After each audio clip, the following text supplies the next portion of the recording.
واقعہ حضرت خالد بن ولید رضی اللہ عنہ قسط نمبر 55 اپنا اسلامک اسٹوڈیو۔ دونوں نے تلوار کھینچ لی لیکن وار اتنے بھرپور تھے کہ لیزا زندہ رہ سکتی ہی نہیں تھی۔ وہ گری اور ایک پہلو کی طرف لوٹ گئی۔ دونوں نے اسے دیکھا، پھر ایک دوسرے کی طرف دیکھا۔ انتونیس پیچھے ہٹا جیسے وہ روتاس پر ایک اور حملہ کرے گا۔ ٹھہر جاؤ انتونیس، روتاس نے اپنی تلوار بڑی زور سے صحن میں پھینکی۔ تلوار کچے صحن میں اتر کر وہیں کھڑی رہی اور ہلتی رہی۔ روتاس نے کہا، ہم دونوں ایک عورت کے پیچھے اپنی حیثیت بھول بیٹھے ہیں۔ کیا ہم نے یسوع مسیح کی سلطنت قائم کرنے کا عزم نہیں کیا تھا؟ اگر مجھے قتل کرنا چاہتے ہو تو کر دو، لیکن اپنے عزم کو نہ بھولنا۔ یہ جو مر گئی ہے ایک بدکار عورت تھی۔ ہمیں ایک عورت کی خاطر ایک دوسرے کا دشمن نہیں ہونا چاہیے۔ انتونیس نے بھی تلوار نیام میں ڈال لی اور روتاس کی تلوار صحن سے اکھاڑ کر اس کے ہاتھ میں دے دی اور اسے باہر چلنے کو کہا۔ باہر نکل کر انتونیس نے روتاس سے کہا کہ جو ہوا ہے وہ دل سے اتار دے اور بھول جائے، ہمیں فتح حاصل ہو جائے، عورتوں کی کمی نہیں۔ یوگلس اپنے جان باز گروہ میں چلا گیا تھا۔ وہ ماں کو کہہ گیا تھا کہ حملے کے بعد ہی واپس آ سکے گا۔ اسے بتانے والا کوئی نہ تھا کہ اس کی ماں روتاس کے گھر میں مری پڑی ہے۔ انتونیس اور روتاس یوں آپس میں پہلے کی طرح شیر و شکر ہو گئے جیسے کچھ ہوا ہی نہیں تھا۔ معزز ناظرین، صبح کا اجالا ابھی دھندلا تھا جب شہر کے دو دروازے ایک پہلو سے اور دوسرے دو پہلو سے کھلے اور اندر سے لشکر بڑی ہی تیزی سے ان چاروں دروازے سے نکلنے لگا۔ ادھر پانچواں دروازہ کھلا اور یوکلس اپنے تقریباً 100 جان بازوں کے ساتھ شہر سے نکلا۔ یہ دروازہ اسی نے کھلوایا تھا۔ انتونیس نے صرف 4 دروازے کھولنے کا حکم دیا تھا اور یہ بھی کہا تھا کہ حملے کے دوران دروازے کھلے رکھے جائیں۔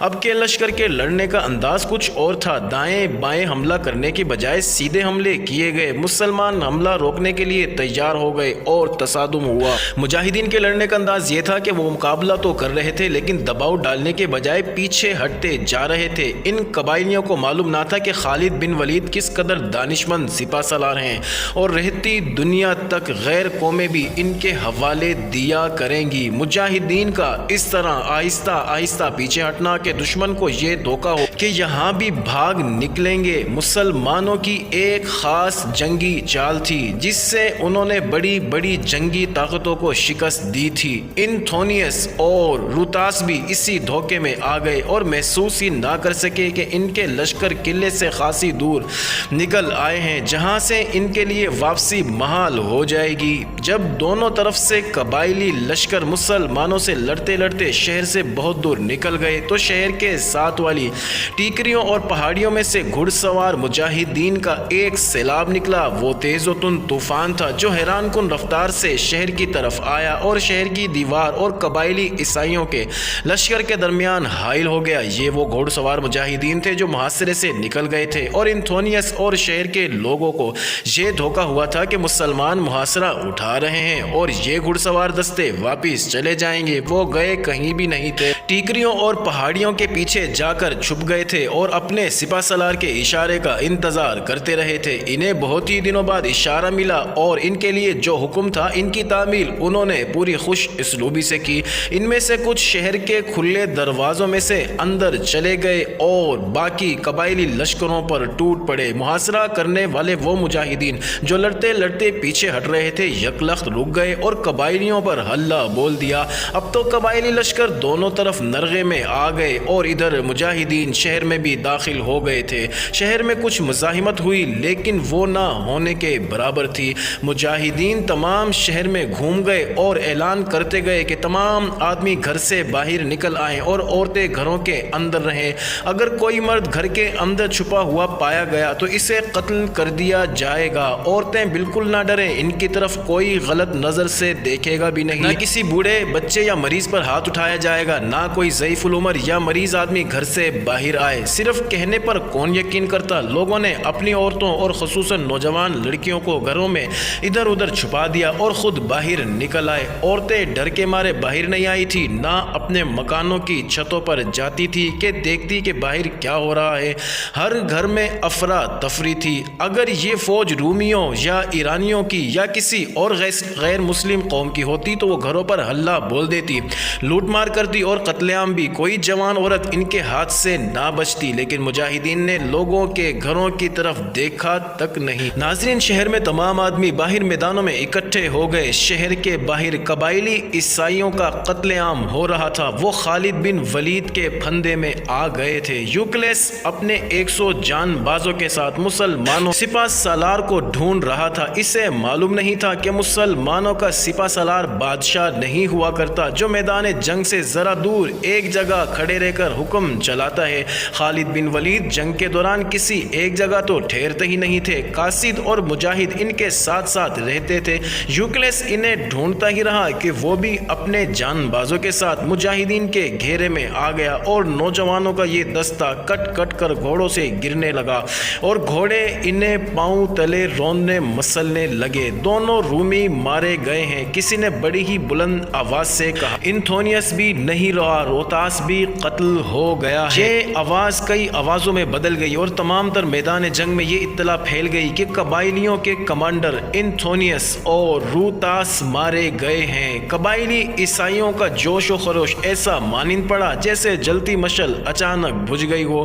انہوں نے برچھیاں، تلواریں اور کمانیں پھینک دی اور چلا چلا کر کہنے لگے کہ ہم نہیں لڑیں گے۔ ان میں جو گھوڑوں پر سوار تھے وہ گھوڑوں سے اتر آئے اور اس طرح جو مرنے سے بچ گئے تھے ہتھیار پھینک کر موت سے محفوظ ہو گئے۔ ناظرین، خالد بن ولید نے جنگ روک دی اور یہ حکم نہیں دیا کہ ہتھیار ڈالنے والوں کو قید میں ڈال دیا جائے، بلکہ یہ اعلان کیا کہ جو قبائلی ہتھیار ڈال چکے ہیں وہ شہر کے اندر چلے جائیں لیکن اپنے گھروں میں داخل نہ ہو۔ اس حکم کے مطابق قبائلی سر جھکائے ہوئے دروازوں میں داخل ہونے لگے اور ایک میدان میں اکٹھا ہو گئے۔ کچھ دیر بعد خالد بن ولید اور سالار ایاز بن غنم شہر کے صدر دروازے سے فاتحین کی حیثیت سے شہر میں داخل ہوئے۔ یہ شام کا آخری قلعہ تھا، وہ بھی فتح ہو گیا اور شام کی فتح پر مسلمانوں کی مہر ثبت ہو گئی۔ خالد بن ولید اس جگہ گئے جہاں شہر کے لوگوں کو اکٹھا کیا گیا تھا۔ ہتھیار ڈالنے والوں کو بھی وہیں لے گئے اور اب خالد بن ولید نے ان سے مختصر خطاب کیا۔ الجزیرہ کے لوگوں، خالد بن ولید نے کہا، ہم نے یہ شہر لڑ کر لیا ہے اور تم نے ہمیں جانی نقصان پہنچایا ہے۔ تمہارے ساتھ ہمارا سلوک کچھ اور ہونا چاہیے تھا، لیکن میں اس راستے پر چلوں گا جو مجھے ہمارے امیر المومنین حضرت عمر رضی اللہ عنہ نے دکھایا ہے۔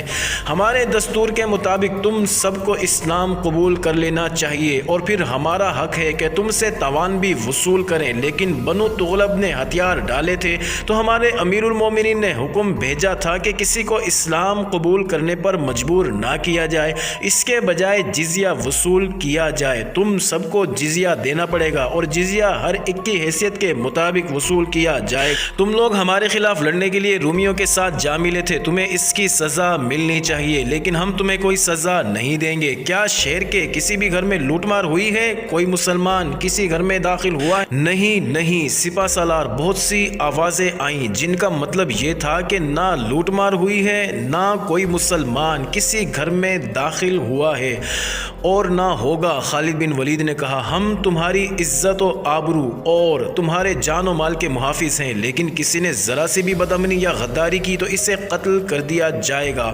مورخ لکھتے ہیں کہ حلب کے غیر مسلموں کے دلوں پر جو خوف بیٹھ گیا تھا وہ نکل گیا اور کئی ایک نے اسی روز اسلام قبول کر لیا۔ اپنا اسلامک اسٹوڈیو کے ناظرین، سورج غروب ہونے میں ابھی بہت وقت باقی تھا۔ مجاہدین اپنے زخمی ساتھیوں اور شہیدوں کی لاشوں کو اٹھا رہے تھے۔ ان کی خواتین زخمیوں کو پانی پلاتی پھر رہی تھی اور ان میں جو ذرا بھی چلنے کے قابل تھے انہیں سہارا دے کر وہاں پہنچا رہی تھی جہاں مرہم پٹی کا انتظام تھا۔ وہاں دو ہی آوازیں سنائی دیتی تھی، ایک زخمیوں کا کراہنا اور دوسرا پانی پانی، خدا کے واسطے ایک بوند پانی۔ شارینہ بھی اسی کام میں مصروف تھی کہ وہ ایک زخمی کو دیکھ کر رک گئی اور حیرت زدگی کے عالم میں اس کے پاس بیٹھ گئی۔ یہ ایک نوجوان زخمی تھا جس کے چہرے اور سر پر تو کوئی زخم نہ تھا، لیکن اس کے تمام کپڑے لال سرخ ہو گئے تھے اور خون ابل ابل کر نکل رہا تھا۔ تم یوکلس تو نہیں ہو سکتے، شارینہ نے کہا۔ شاہ ہرگل کے بیٹے کا یہاں کیا کام؟ میں خواب تو نہیں دیکھ رہی۔ میں یوکلس ہی ہوں، شارینہ زخموں سے نڈال یوکلس نے کہا۔ میں تمہیں دیکھ کر حیران ہو رہا ہوں، تم یہاں کیسے؟ یوکلس سے اچھی طرح بولا نہیں جا رہا تھا۔ وہ بولتا تھا تو اس کی آواز ڈوبنے لگتی تھی۔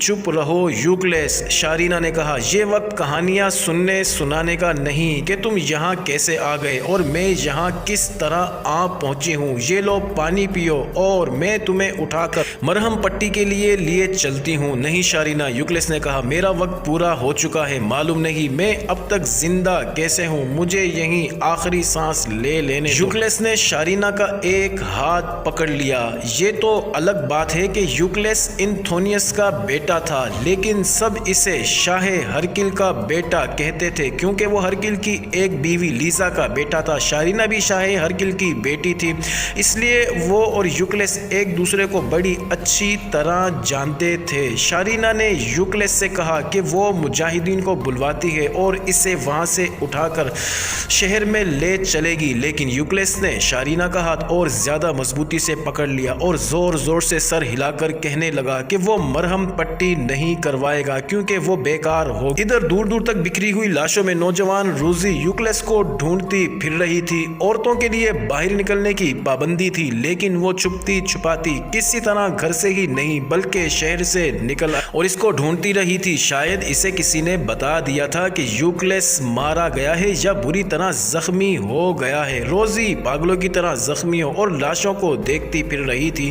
وہ کئی بار کسی نہ کسی لاش سے ٹھوکر کھا کر گری اور اٹھ کر پھر زخمیوں اور لاشوں کو دیکھنے لگتی۔ آخر وہ وہاں تک جا پہنچی جہاں شارینہ یوکلس کے پاس بیٹھی ہوئی تھی۔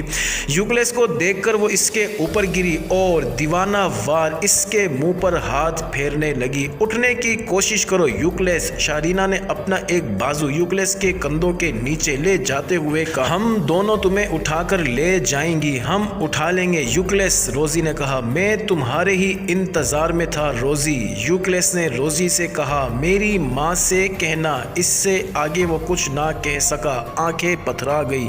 روزی کے سینے سے ایک چیخ نکلی اور وہ لاش سے لپٹ گئی۔ شارینہ وہاں سے اٹھی اور ایک آہ لے کر وہاں سے چلی گئی۔ اس نے روزی سے یہ بھی نہ پوچھا کہ وہ کون ہے۔ معزز ناظرین، جاری ہے اگلی ویڈیو۔ قسط نمبر 56 میں دیکھنا مت بھولیے گا اور ہمارے چینل کو ضرور سبسکرائب کر دیں۔